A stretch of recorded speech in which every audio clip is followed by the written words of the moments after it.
Same here. Nice. Welcome to the Sports Card Lessons Podcast with me, your host, Ken. I'm a retired teacher documenting my hobby journey here on the pod, finding teachable moments to share with all of you along the way. Don't forget to hit me up on social media on Instagram at sportscard_lessons. Hit that follow button. And you can also watch these episodes on my YouTube channel, Sports Card Lessons. If you like what you hear, please like, definitely subscribe, and most importantly, tell a friend and spread the word. Welcome, everyone. How is everyone doing? I am really excited for today's episode. Today, I have two fellow Wolfpack members on the pod today. For me, and I speak for the rest of the group, they are the go-to guys when it comes to soccer cards. Welcome, Dave at DJ's Sports Card 86 and Craig at New York City Sports Cards and the co-host of Crosstown Cardboard Podcast. Welcome back, guys. Thanks for coming on. Yeah. Thank you for having us. Appreciate it, Ken. Yeah, it's gonna be a lot of fun. Looking forward to this talk.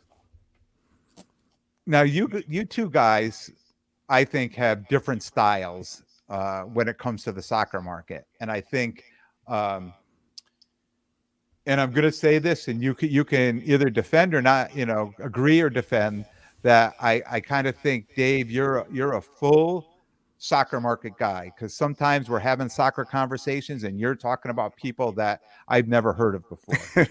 When it comes to Craig, I see all these cards you're posting, and I'm like, I know every one of those names and every one of these cards that you're picking up. So, am I right to say that Dave, you're all over the market, or the soccer market, and Craig, you're more focused on certain players? Yeah, over the past year and a half, I've definitely done some prospecting. Just having watched different leagues and seeing some of the young players in those leagues that aren't that well known yet. Try to get in early on players like that, and that's some of what you've seen in my cases. Just prospects that aren't that well known yet. A lot of prospecting. And Craig, how about you? I stick to pretty much the players that I know. So I can't catch every soccer game, but if I'm on YouTube watching highlights, I'm always seeing how PSG did over the weekend. So I could see not even a matter of if, but how Mbappe scored. Same thing with Erling Haaland and Man City. Every weekend, it's goals. They're so exciting to watch. And then you got your goats like Ronaldo, Messi. I even include Neymar in that mix. And it's just guys that I enjoy to watch, guys that everyone knows. And it's funny that you said that the players you're familiar with and a lot of the cards you're familiar with, and that's kind of how I want to collect. I want to collect the most badass, unique cards, those big names that along with the U.S. men's national team, in hopes to maybe hooking some other collectors into soccer because they see these like similar looking brands to what they're used to. And Dave, you stick to the prospecting, right? It's a mix for me for sure. I mean, the most liquid guys are definitely your, Messi, Ronaldo. Neymar is probably my favorite guy to invest in prior to the World Cup. I do like to mix it up though with some young players as well. Some of those are more long-term holds that are planned to hold for a while. But yeah, definitely, I'd say it's a mix for me of the two. Now, the hobby, obviously, all about the cards, all about the cardboard, right? Is it me, or have they really flooded the market this year with the World Cup? I've seen soccer boxes that I've never heard from before. So being in the hobby and buying cards, there were just certain Panini cards, things like that Topps cards that people were buying. Now all of a sudden, you look online and there's like 30 different boxes of World Cup, the road to World Cup, the road to Qatar. Is it overwhelming for soccer people? If you're collecting soccer, like what boxes do you buy? So for me, I think one of the best products out there right now is Merlin. Just value wise, I think Merlin has a lot of good short prints. I've seen a lot of great hits just in blasters with Merlin. Retail they go for about $25, I think it is right now. And just to flip those, you can make $15 or so on each one, but I think there's a lot more value just in ripping through those. I've seen a lot of good hits from Merlin, so that's one in particular that I'd recommend people take a look at. And you see a lot of breaks with Merlin right now for that reason. Definitely one of the popular products out there. Yeah, I was actually going to say the same exact thing. Go ahead. Yeah. The new Prism World Cup that just dropped. Prism World Cup's every 4 years. So obviously Yep. that's a very popular rip. Like if you can get your hands on a sealed box of 2014 World Cup, that's like as safe as an investment is. Yeah, iconic series. Yeah. Yeah, of course. With the matchups inserts, which are the Ronaldo Messi matchups card is like an all-time modern soccer card. But there's the new Prism that just came out, World Cup. It just doesn't quite appeal to me. The regular EPL Prism doesn't seem to have a lot of popularity, but going back to what DJ said, I agree. Merlin Chrome, which is only its second year in existence, I'm pretty sure. But I was able to scoop up a couple blasters for 25 a piece straight from Target. I just ripped them. It was a super fun rip. 8 packs for $25, lots of color. And why do people like Prism? Most part for the shine and for the short print parallels. Yeah. Gold out of 10. Yeah, gold's out of, well, I guess in soccer it's 50. Well, Prism it's 10, and the Topps products it's 50. But same thing, Merlin. If you like color, you like shine, it's a great product to rip. And what would be the top end? What would be the top end? Like in football, you have national treasures and things like that. What would be the top end for soccer? Like if you were going to go out and buy a box where there was probably 4 or 5 or 6 cards in there, like a national treasures box, what would that be something you would pull? Like a 20 or 30 or a $40,000 card out of, or probably not like football and basketball. Yeah, I mean there's national treasures for soccer, definitely a premium product. Nice patches and autos as with other sports. And I would go back to what Craig said about 2014 Prism. To me, that if I had to pick one box to get, it would probably be that. It really is an iconic box. The matchup cards, like Craig said. Also the fan of the game auto from Kobe. Kobe Bryant has a card in that series, which is pretty rare, super rare, and very sought after. You never even see those at shows. I'm sure everybody's just holding on to those. Yeah. That's definitely an iconic, a unique card too in that series. So I would definitely put 2014 Prism at or near the top. I'm pretty sure from that set, the Kobe Bryant fans of the game, the black 1-of-1 Prism, I don't know if the video just resurfaced or if it was just recently pulled, but that is a ridiculous card out of a soccer product. It's amazing. Unbelievable. Yeah. Kobe 1-of-1 black Prism autograph. Yeah, that's one of the best cards in existence. Super cool. Yeah. And how did he end up in a soccer box? Fan of the game. So yeah, he grew up in Italy, and I know played soccer growing up, and was just the title of the card was, it really tells you he was a huge fan of soccer. I forget who his team was, but I know he would go to matches all the time.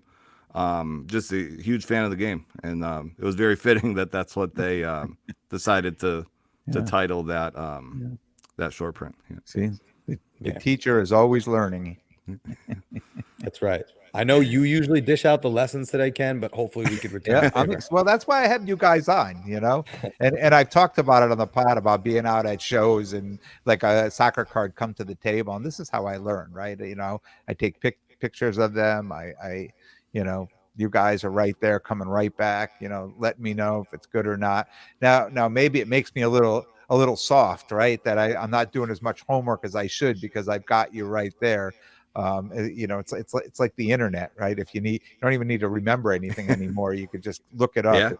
Learn anything on YouTube, literally anything. Right? Yeah. And then as far as the influx of different products, any year where there's the Euro tournament or World Cup, there will be several additional products compared to usual. So that'll be possibly even bigger, I think, 4 years from now when the World Cup is here. I mean, we will see probably an unprecedented amount of wax, especially because it's here. So. Yeah. Now Ken, there are some higher. Oh, go ahead. There are some higher end soccer products you had asked about earlier. There's national treasures, like you said, but this is the first year they've made national treasures since 2018. So the 2018 national treasures soccer products are a good one to look at. Those are Yep. really nice looking cards with a lot of match worn stuff. Mhm. TJ, have you seen the cards from 2016 Flawless? The 1 I year have. Flawless did soccer. There are Yep. some insane, messy, match worn boot on card autograph cards from 2016 Flawless. It's the only year Yeah, they made it. that series is amazing. Worth checking that out. And these boxes, I have to imagine, to go out and try to find one of these boxes now, have to be insanely priced. Yeah, they're up there. 100K for a 2-box case of Flawless. Two Yeah. boxes. Yeah, out of my range at this time. Yeah, right. So going into the World Cup, the guys we're looking at, the guys that I know that for the last 8 or 9 months, right? Soccer cards, everyone says, "Oh, that card, that the value of that card is going to go up during World Cup." The value, and they've been saying that since early spring last year.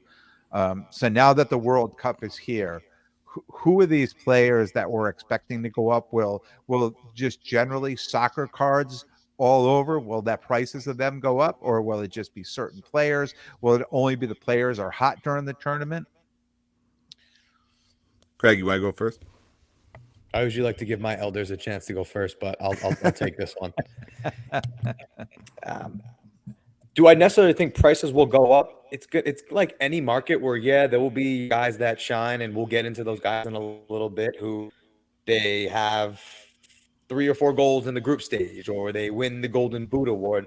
Yeah, we'll see a few guys increase in price. Overall, we're going to see this drastic increase in price of all things soccer. Probably not, but will there be an increase in participants? That I do think so.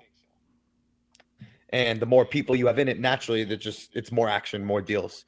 But as far as the players to look out for, Ken, I'm curious, when you ask that question, are you thinking in the lens of the United States players, or just the superstars, or maybe the prospects, or a little bit of everything? Just a little bit of everything. Like going into this, I mean, certain players, I'm sure are people are really looking at. They're really hoping. There's some young players playing for their country. They're hoping for big things. Like now you're on the world stage. Will they shine? I mean, people are watching for these players that if they do shine, their value of their cards could really jump up. Do you know, when you think of the U.S. players, who's the first name that comes to mind? Weston McKennie. Okay, I appreciate that, but the other one. Christian Pulisic. There you go. So I have a Pulisic Optic Road to Qatar gold out of 10 right here. So if you're on the YouTube, this is a good one. I split this with a friend, and you all know Pulisic. He was I think of that silly clip from the Pawn Stars, when they referred to Pulisic as the LeBron James of soccer, and everyone kind of ran with that joke. His prices don't match up really to how talented he is on a global scale. But when you think of U.S. soccer, you think of Christian Pulisic. Now, what to look out for in the World Cup for him? There's a very good chance we could make a run to the knockout round, and he's our leading scorer. In our first 3 games, if he has 2, 3, maybe 4 goals, I mean, you're going to see the interest go like crazy, and he's capable of that. He plays left wing in our 4-3-3 system, so he's designed to stay up on the left side of the field, score, create chances. And I think when people watch the games, whether or not he scores, when he touches the ball, you're going to say, oh, this guy's got a little something. He makes something happen every time he gets it. Now, all of a sudden, you'll be able to put like the visual of him playing to all this hot talk. Maybe some people will be interested in investing. Yeah, and one way I like to look at it is I try to think of 3 things when I think of the tournament. Will the player I'm investing in likely score goals? Will he have big moments? Will he have the ball a lot, make exciting plays? Secondly, will that team likely advance far into the tournament? And then just, is there upside with that player too? So Neymar is definitely a player that I've invested in the most leading up to the World Cup. I'm hopeful to get some of what I sent out back in the next couple of weeks from grading, but we'll see how that goes. One player I like a lot who's not as well known is Rafael Leao. He's a winger for AC Milan and plays for Portugal. Portugal is definitely a major contender. It wouldn't shock me one bit if they win it. And he's a very exciting player. He's one of the best dribblers in the sport, an electric scorer and playmaker, who's not that well known yet. He has a rookie ticket, 2019-20 rookie ticket, and there's a red SP version of that as well. So he's definitely somebody who I think is a good player to invest in. Even now, I mean, the prices aren't that bad. When it comes to Leao. And how about guys that their countries aren't going to get there, aren't going to be in the World Cup? Top players, and I think Holland is one of them, right? So most notable, yeah. He's a guy who's really been really hot in the market, and now he's left out of the World Cup, the world stage. How does that affect him? I think he's such an outlier. Yeah. Where he's as good as it gets. This was one of my pickups from National. We Future Stars is a set in Topps Chrome Soccer, and this is the gold refractor and a PSA 10 of Holland. I love this card. He's so fun to watch. But other players, the players that come to mind are like Mo Salah, who plays for Egypt. Egypt, yep. So again, we're talking about guys who are already pretty iconic in their own right. Mm-hmm. Does the World Cup see a short-term dip, maybe? What do you think, Craig? Just maybe next month, slight dip, but beyond that, I mean, Holland's having a historic year, just unbelievable. Yeah, that's my team too. I feel lucky. Oh, nice. Yeah, plays for Man City in the Premier League, which gets to my next point. Ken, you got to realize we don't hope soccer cards grows in this popularity and eyeballs are on, and then the World Cup ends, and then boom, done. The hope is to have some staying power. So I think another thing you want to consider are you going to be able to watch these guys beyond the World Cup? Maybe you tune into a USA game and you see Pulisic play and you really like the way he plays. And then you realize he plays for Chelsea. So you have the chance to watch him every Saturday morning. Or maybe Mbappe, who won the young player of the tournament in 2018. Where he scored in a World Cup final. You watch him and you're like, damn, this guy's good, which I think will happen the first time you lay eyes on him when he plays for France. And then you realize he's in the Champions League. Now, all of a sudden, the World Cup ends. Now you're like, I want to watch Mbappe play. I'm going to go watch the Champions League round of 16 game. He's got some great in 2017 Topps Chrome, an iconic set. Mbappe is a great guy to look at as far as cards and for style. Sure. Yep. Yeah, Mbappe will definitely score. I would be utterly shocked if he doesn't score a number of goals this World Cup. And he's a guy who will have the ball a lot. He'll make a lot of exciting plays. I see a little bit of him in Leao. That's why I like Leao. Leao is a very electric, athletic, exciting player. There's a little Mbappe in him for sure. So as far as the sales of the cards, and I know I asked this before, and I'm just going to ask this again to clarify. Dave, you just said, I hope my Neymar cards come back from PSA, in the next couple weeks. I have some, but yeah, I have a number of others still out there. It should be back. Not gonna wood, so when you're hoping they're coming back, what's that window you're looking for? What's that timeline you're saying if they come back, it's going to be a great time to sell them? Yeah, so I think the latter part of the tournament, Brazil is, spoiler alert, Brazil is my pick to win it. It's kind of a boring pick, but I do think they have the best chance. They are slight favorites when it comes to the odds. Neymar is playing just about as well as he's ever played, and coupled with the talent they already have around him on the roster, I really like Brazil a lot. And, in the latter part of the tournament, I would compare it to, Burrow last year in the AFC Championship when his prices were going crazy. If Brazil gets close to the championship game, I think we'll see a spike like that with the star player on whatever teams are left. Mm-hmm. Whether it be Ronaldo, whether it be Neymar with Brazil, whether it be Mbappe with France. So, guys like that, the best of the best, whoever gets to the very end, I think we will definitely see some sort of little spike like we did with Burrow. Big spike, I should say. And what could be interesting is if a team like Brazil does make a deep run, which you would think they do. Not only do you have Neymar, who is a striker who's aging like a fine wine, Yeah. as most strikers do, right? Um, and then you look at how will that affect other players on the team. So Anthony, who plays for Manchester United, he's a lefty, but he plays on the right wing for Brazil. He's got a lot of really cool cards in 2020 Topps Chrome. Is his rookie year. Yep. Super exciting player to watch. Again, he's got a lot of flair. He's one of those guys, every time he touches the ball, it's exciting. So if you see Brazil do well, Neymar will have some success. Anthony will have some success and some goals. And I would think you'll see card prices go up, at least temporarily. They have a lot of great players, Vinny Jr., Rodrigo. And good thing for them is a lot of these guys can play multiple positions. Some guys are kind of locked into a certain place, like Vinny Jr. is best on the left wing, but even Neymar can play anywhere up front, anywhere in the midfield, more or less, just with some degree of success. And several of their guys, Rafinha, more or less can do that as well. They're just loaded. Great roster. Yeah, Ken, a lot of versatility. Ken, do you think of the big countries that will have a chance to win? Argentina, Spain, Brazil, Germany. Do you know who made the 2018 final? I do not.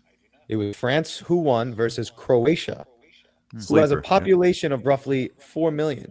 That is half the size of New York City. So it's a tournament. You never know what could happen. Yeah. I mean, when I hear you guys talking about this and kind of the future of it too, trying to get, more spectators and more people watching, I think back, and I grew up with hockey.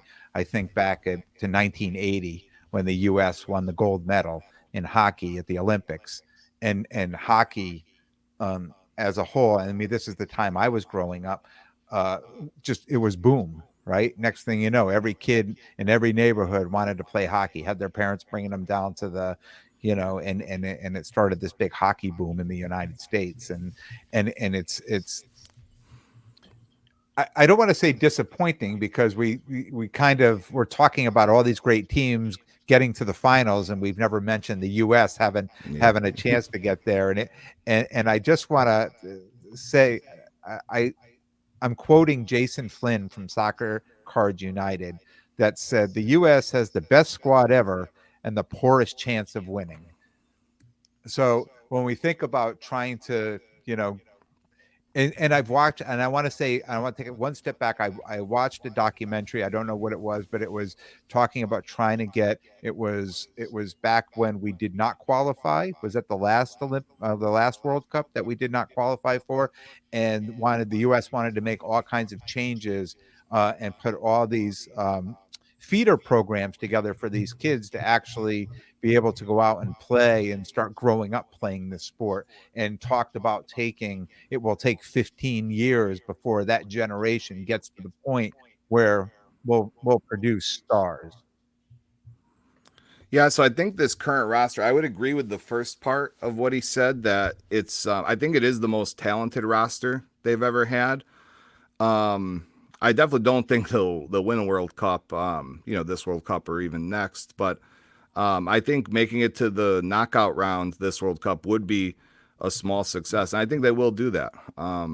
So I don't know if I would agree with the worst chance ever. Was that what he said? The worst chance ever? Yeah, poorest. Yeah. The poorest. Yeah, I do think they'll advance out of the group. So, and then from there, they'll definitely need a little luck. They'll be probably an underdog in any match they would be involved in the knockouts. But I do think that they'll advance. And I like the future outlook of the sport here in the States as well, just because part of it is just the timing of this year. I mean, we're going to get so many more eyes on this World Cup, I feel, than we have in past ones, just because everybody's off with Thanksgiving, the holidays, more time off, more time to just kind of relax and catch some of these games. And normally the World Cup is in the summer, so this is definitely unique having it at this time of the year. Don't you think there's a lot more fans? I do. Of soccer now than there ever for has sure. been. Yeah. And with the card market, this is really the first World Cup where soccer cards have kind of been a thing, where it's still there aren't that many graded. I posted that stat about how there are less cards total soccer cards. There are less soccer cards graded than 2019-20 Prism basketball. So I think we're only scratching the surface of the popularity of the sport, and I think this World Cup will definitely do wonders for it. Yeah, without fact checking, it definitely seems like there's the supply of soccer cards relative to other sports is far less, which makes it fun to collect for me. But I think we're in how we do this World Cup. We're not expected to win. We seem to be in this weird gray area where if we advance out of the knockout round, that's a win. I'm sorry, we advance to the knockout round. We make it through the group stage. That's a win. That's a success for Yeah, I U.S. agree. soccer as a whole. If we Yeah. fail to, huge loss, changes need to be made. So kind of feels like we're in this do or die situation. But Ken, the real outlook is 2026, and the reason being is because if you look at our core of young players, really most of the starting lineup, but I'll give you three. Here's like Christian Pulisic. You could find a lot of his rookie cards in 2016 Select. He plays left wing. My personal favorite, Weston McKennie. His rookie cards is fun to collect because it was 2018 Donruss. And Ken, I know you know rated rookie. I know you've seen that logo before. So here it is I from have. 2018 And it's Donruss. funny as you're picking your cards up. Love I it. had something like this was before you had the Holland up, and Nice. I've got my I've been buying these cards. I got the McKinney, and Love it. And this is a fun one because it says rated rookie, which and it's in his USA kit. And the young guy who's only 19 probably has the most upside if you want to invest in someone, I think, is Gio Reyna. Both of his parents were national team players. This is a orange refractor from Stadium Club Beauty there. autograph Love for the that one. PSA 10. But these guys, Ken, they're all so young. Yeah. We're the youngest team in the World Cup this year. So everyone is 24 and under. These guys are all playing in the best leagues in the world. Gio Reyna plays for Dortmund in the German First League. Pulisic plays for Chelsea in the English Premier League. McKinney plays for Juventus in the Italian First League, Serie A. So they're playing in the best leagues in the world. These guys are 24 and younger. In 4 years, they'll be 25, 26, 27, 28, hitting their prime. The World Cup is here. If you could think It's gonna be long term huge. and you want to buy some soccer cards to hold on, it'll be a perfect storm in 2026. But what has made collecting so enjoyable is even though that World Cup's in 4 years, every time I see Pulisic play, well, he hasn't played much, but every time he gets in with Chelsea, it's like I'm enjoying the players and watching my cards hopefully go up at the same time. And that'll be my journey for the next 4 years. And Yeah, I agree completely with what you just said about, so many young players. Everybody's going to be in their prime in 4 years. And I think making the final eight would be maybe the next step, to kind of catapult the sport and the team's success even further forward in 2026. And Craig, I know you, and I know how you save those cards and put those cards away, and a lot of those cards never, end up going up for sale. So if anybody has those cards who could have strong hands to hold those cards for till 2026, I believe it'll be you. I do too. And you know how it is, like when you like a card, like you love your XRCs, for example. Yeah. But sometimes you hold a card, you can't really describe it. It's okay. I want to move on from this. I'm no longer interested in this. I've got a nice collection of soccer stuff here that I can't see myself parting with anytime soon. I don't see feelings changing at all. Yeah. And as far as the U.S. players go, I mean, are they holding value like other players? Are they undervalued, do you think? I DJ, think you're more active than me. in terms of, if your plan is to hold, let's say McKennie or Pulisic, Reyna for the next 4 years, I think I would strongly imagine that in 4 years their value will be up a bit. This year, I mean, so many things, almost everything is down this year. Overall, just with the economy and inflation, that's played a major role in prices. I think that's the factor with everything. So I wouldn't put too much stock into, any prices that have dropped this year just because of, it's record inflation this year. So, that does play a role in everything. And with the U.S. players, I think it is a good plan to hold them for till 2026. Like Craig said, I really do agree. It will be kind of a perfect storm with the stars aligning and the team maybe having their best run that they've ever had. For the short term, Dave, who are you looking for besides your cards coming back from PSA? Who are you looking for an easy flip during World Cup? Yeah, I think Rafael Leao, who I mentioned. I think Neymar again. I would think of players and teams who you think will advance far. So even Messi and Ronaldo, I would compare how their prices might. Let's say they make the final. Let's say they meet in the final, Argentina versus Portugal. Whoever wins that, I think you'll see prices like you saw. I'll just use Giannis for an example. When the Bucks won title, we saw Giannis's Prism rookies go crazy. Over $3,000 for PSA 10 the day after. I think we'll see spikes like that with whoever does win it. If there's a huge name, especially one of the two GOATs, if they win it, I think we'll see a huge increase. So I definitely wouldn't shy away from even now investing in some Messi and Ronaldo, Neymar, just because if they do win it, I shouldn't say it's a guarantee, but you can be pretty close to guaranteed that their prices will go way up if they do win one. Mm-hmm. And Craig, same question for you. Any short-term things you're looking at going into the World Cup?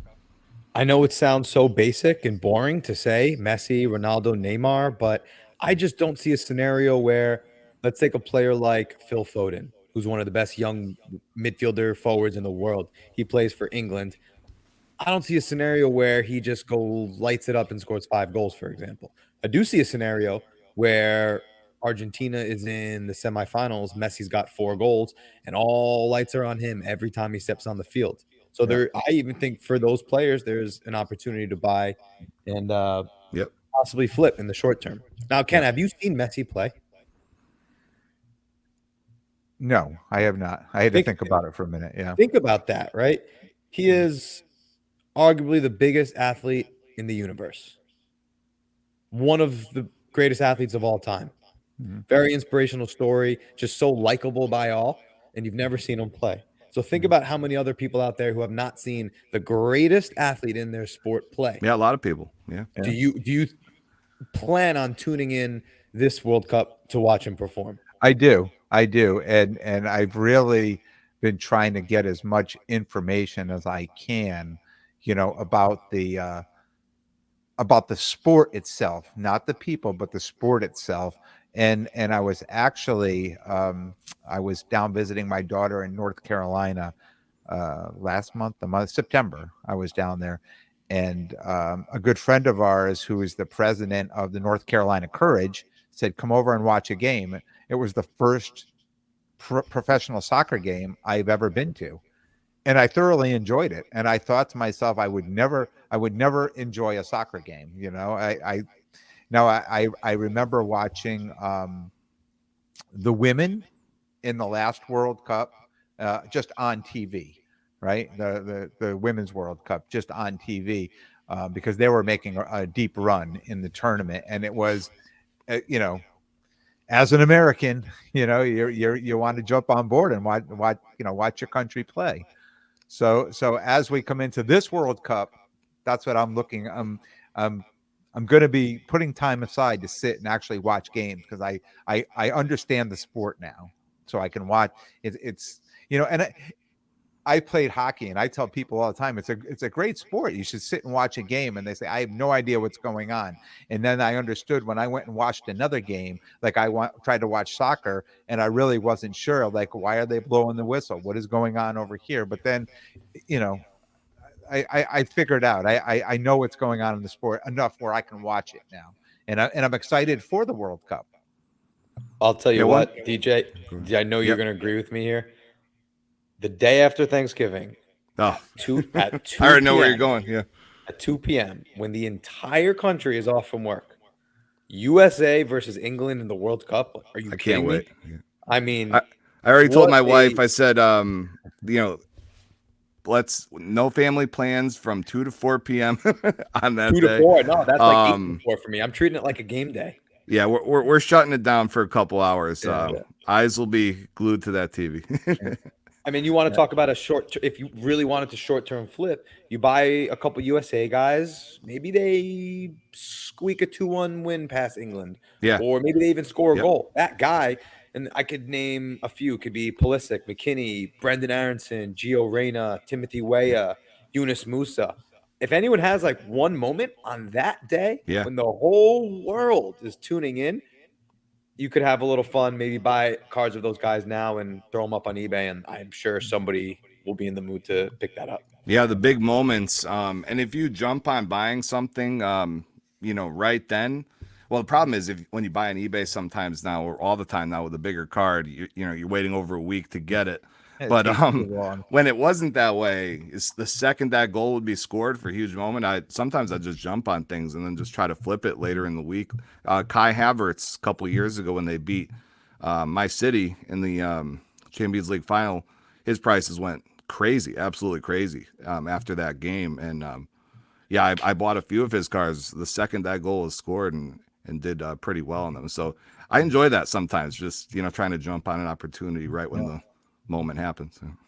Well, like I said, I've been picking up cards for the last 8 months. So I have about 15, 20 cards here of all the people we've been talking about, right? Just, Love it. just doing that. And Good who stuff. knows? Maybe I might pull a favorite out and it may be my new PC, right? You never know how and when that's going to happen. Yeah. Love I'll it. tell you what I've noticed. Ken, maybe you've noticed the same in your 25 cards, and DJ, since you collect across multiple sports, that it's way more affordable to have like a top 10% or a super, super cool card of a soccer player you like, as opposed to a top 10% Joe Burrow card. 100%. Yeah. Like, not even comparable. So you could build a really cool, unique soccer collection at a much more affordable price. Absolutely. Yep. Yeah, and all these cards that I picked them up at really good prices. They were, the season was over, the prices were down, and people were looking to trade into football or just get out of the cards. So I picked them all up at great prices, but never put them in I haven't brought them to any shows. I haven't put them in any cases. It's those cards that I pick up because I just hear people saying, when World Cup comes, those are going to be the card that, the soccer cards are going to be, that's when they're going to be big. So just been putting them aside. Show us your favorite. Yeah, let's see it. Oh, well, here, I'll show you probably. Here you go. Here's Christian Pulisic. Let's see. This Hold is that up. purple? Hold it. Oh, sorry. Purple Velocity, yeah? Yep, Yeah, Pro purple. Velocity. Yeah, That's and a nice one. number to 99. Right here. This is the Future Stars, the Holland, the Future Stars. I'm not sure if that's the same one you held up or it was a different one. I have the gold, but Okay. I do like the Future Star set. Yeah. And then I also have his He'll be very liquid for a long Bubbles. time, I would Yeah. assume. Oh, for sure. I mean, he's Yeah. going to set all sorts of records this year and, maybe in years to come too. Here's I another. think at this very moment, he's the best player in the world. I don't think there's any question, actually. It's with how well he's playing. It's another you Sapphire, go. Erling Holland Sapphire edition. So, Ken, if you're home one Saturday morning, turn on the TV, Peacock. I don't know if you have a subscription to Peacock. And I actually do. Yeah. There you And go. you know what's interesting too, which I've done, is I cut the cable about a year and a half ago on my regular cable company and went to YouTube TV. Same here. Great And match to YouTube go. TV has, Got it myself. it's got like 10, 12 soccer channels on there. great. That all these Yeah. games are on. Yeah. Yep. So I think the hope is with soccer cards, and this thought kind of just came organically as you're holding up those Holland cards, is now that you own them on a Saturday morning, maybe you're scrolling through the TV, you see Peacock and you see Manchester City is playing. Hopefully there's a connection like, oh, I have some Erling Holland cards. Let me tune in to watch Manchester City play. He scores a goal. That's a good feeling. Now all of a sudden you're watching soccer. And look at that. We roped you in. Yeah. You brought me. And his prices have gone way up with the season he's having. So even with the economy and everything going on, he's been, he's definitely been rising the last month, 2 months. How's my boy Saka doing? Is he going to do well in this? Yeah, World Cup? I like Saka a lot. England is loaded with attacking talent, but I think Saka should always start for England. I would Yeah. always want Saka and Foden in there alongside Kane. And yeah, England's an interesting team. A lot of talent. Defense is kind of suspect, but I don't think they're going to win it. But Saka, if they do win it, Saka I think will have a huge role. And So he who's your plays for pick? Arsenal. Arsenal's having a great Saka year. also plays for Arsenal. So going back to what's going to happen when the World Cup ends, Saka's on right now one of the best club teams in the world. Yeah, Arsenal's having one of the best Incredible seasons season. ever, I think, this year. Yeah. See, after this, I don't even want to sell my cards. I want to put them back in the closet and save them. I love that attitude. And why am I going to get rid of them now? Who's your picks and who's your outside? Who's your Croatia of this year? I was gonna say Senegal, but Sadio Mane got hurt. I know it's a huge injury. So sad. He's like a true national hero. Yeah. That's sad. For me, I like Serbia a little bit. Dusan Vlahovic, great player, plays for Juventus. I think Serbia could make a run. I like Uruguay a little bit too. I wouldn't necessarily say they're a sleeper. They're kind of like a B+ type of team. But they have Darwin Nunez, Valverde from Real Madrid. Nunez plays for Liverpool. So with those two attacking guys up front, they definitely have some firepower to score. So it wouldn't shock me if they make a run as well. And to win it, Brazil, I think, is my pick. I filled out a bracket the other day. I had Brazil over Portugal in the final. I don't think France will win it just because Conte and Pogba are both out.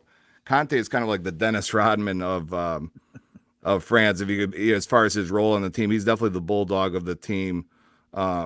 Tireless worker, just makes all the little plays, wins all the 50-50 balls. I mean, he's the glue to that team. So without him, I do have doubts about France winning it, even though they are still super talented. But Brazil would be my pick. Yeah. Craig? Yeah, I know it's a boring pick, but I got to go with Brazil too. There's just so much firepower on the attack. Yeah. But as far as a sleeper, I saw Son got some sort of surgery on his eye, but he's good to play. You know what? I think he is going to be good to play. I think he So, is. Yeah. I didn't don't hear sleep anything otherwise this week. Yeah, so Unless I don't- missed don't- something, but I think he's good to go. Don't sleep on South Korea. I don't know. They do have Uruguay, Portugal, and Ghana in the group, but I don't know. The World Cup's that kind of tournament. If you have one guy who you know is going to your go-to, get you a goal every game, Son could be that for South Korea. So I'll throw them out there as my dark horse. Yeah, Croatia in 2018, Modric was that guy where he was just an absolutely dominant player. And yeah, you're right. All it takes is one guy to be playing at a world-class level sometimes. Yeah.